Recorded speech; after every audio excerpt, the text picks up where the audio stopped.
Myri family and the Shana family. We'd like to welcome you to our home and to this incredible day. I would be remiss if I didn't say that seeing all the love in the audience, that we're not missing some. And there are some very important people that are only here in spirit, but in every face, your face, I see those beautiful people.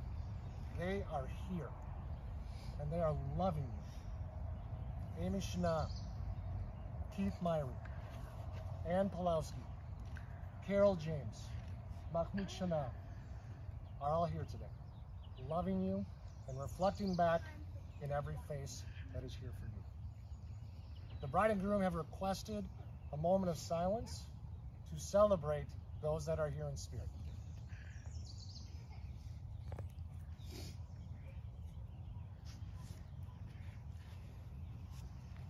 Thank you, everybody. Should we do this thing? Okay, let's do this thing. I promised I would keep my remarks very brief about these two, but I lied. I am very excited to talk about the two of them. I remember very clearly I was coaching tennis when we started discussing love with one of my players. And that player was a 6-foot blonde New Jersey woman who was telling me all about it.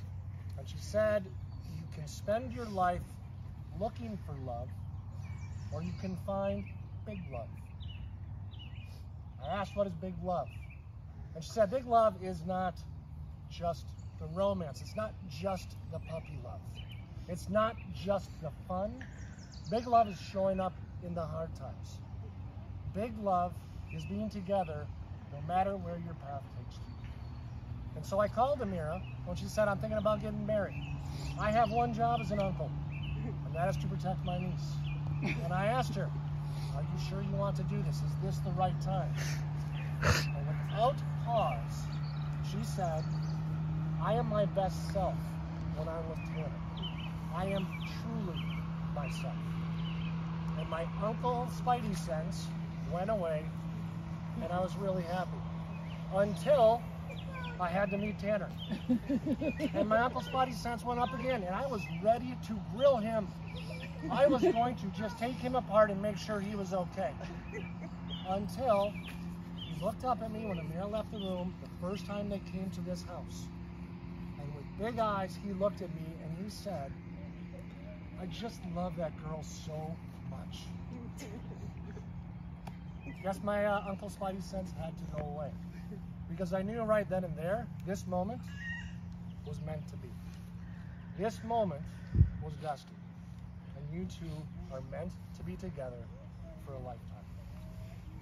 So with that being said, let's do the official ceremony so we can make this legal. Marriage is not to be entered into lightly, but thoughtfully and seriously, and with a deep realization of its obligations and responsibilities. So, it's now that we have some rain coming, we're going to hammer through these vows. Let's do it. Amira Ali Shana and Tanner Keith Myri will now share their vows.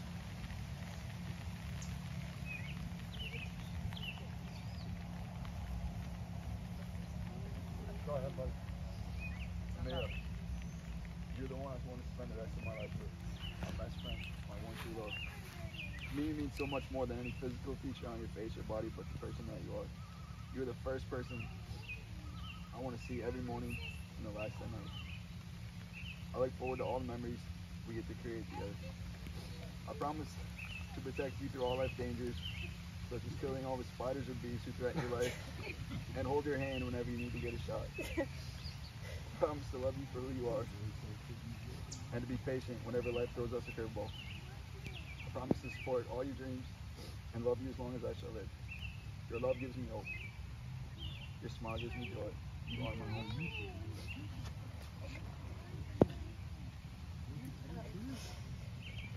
Tanner, I have spent my entire life trying to be someone else. There is a running joke in my family about how I used to copy my older cousin Maddie when I was a kid. I copied every single thing she did. I played the flute because she played the flute. When we repainted our rooms, I painted mine pink and green because hers was pink and green, even though I insisted that wasn't the reason. I mismatched my socks because she did. To this day, we like and dislike the same foods because I copied what she would eat. She was the coolest person I know, and if I'm being honest, she probably still is. Eventually, I stopped copying everything Maddie did, and I think to my family that might have been where that ended. But it wasn't. Even though I wasn't trying to be my older cousin anymore, I was always trying to be someone else. That never stopped. There was always someone. My friends, my sisters, my aunts, other cousins, people I followed on social media, celebrities, fictional characters I saw in movies and read about in books. I adopted the way they lived their lives and the way they dressed and how they acted, what they did in their free time. I was so uncomfortable in my own skin. And I think maybe that's why I loved theater so much.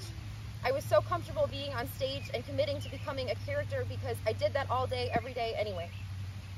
So that's how I lived my life well into my early 20s, constantly trying to become someone I wasn't. But I don't do that anymore. I no longer constantly have someone I'm trying to turn into. I don't stop to think if so-and-so would buy this sweater or read this book or wake up at this time in the morning. I am just myself. And I owe that completely and 100% to you. It didn't happen overnight. You witnessed me try to become multiple different people, and every time you would encourage me to be myself. You would say things like, but what do you like? What does Amira want?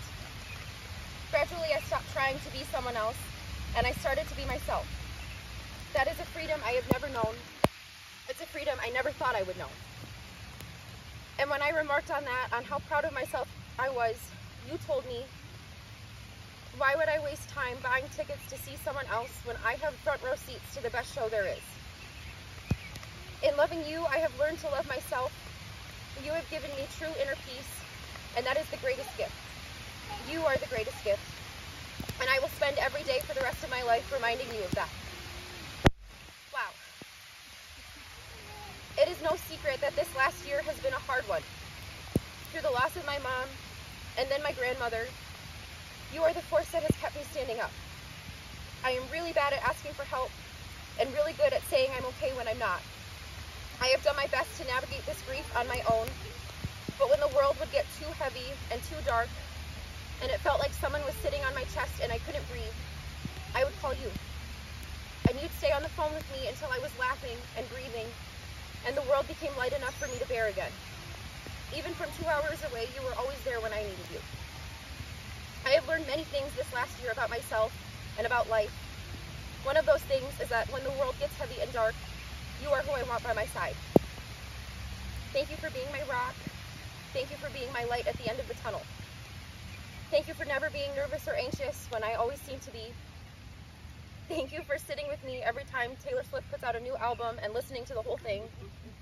Thank you for answering the question, what do you want to listen to with Taylor Swift every time I ask.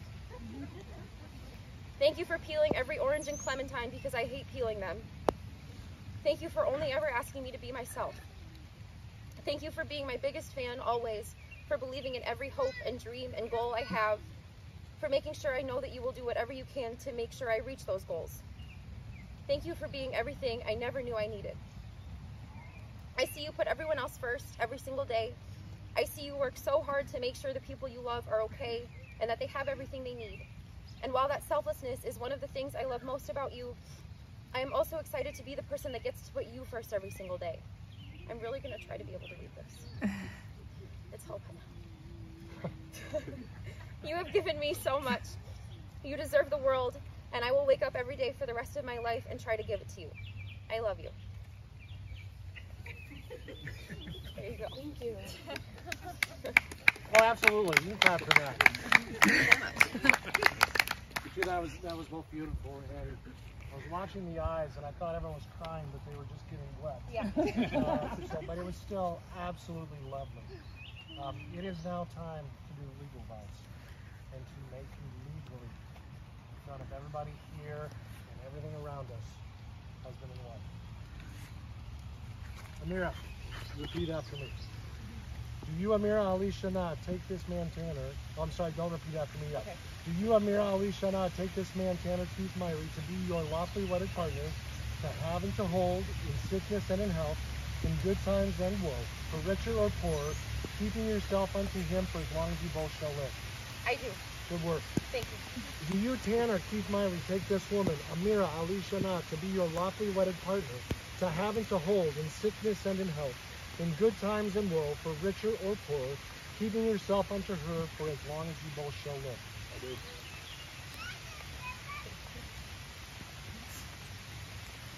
Amira and Tanner will now exchange rings.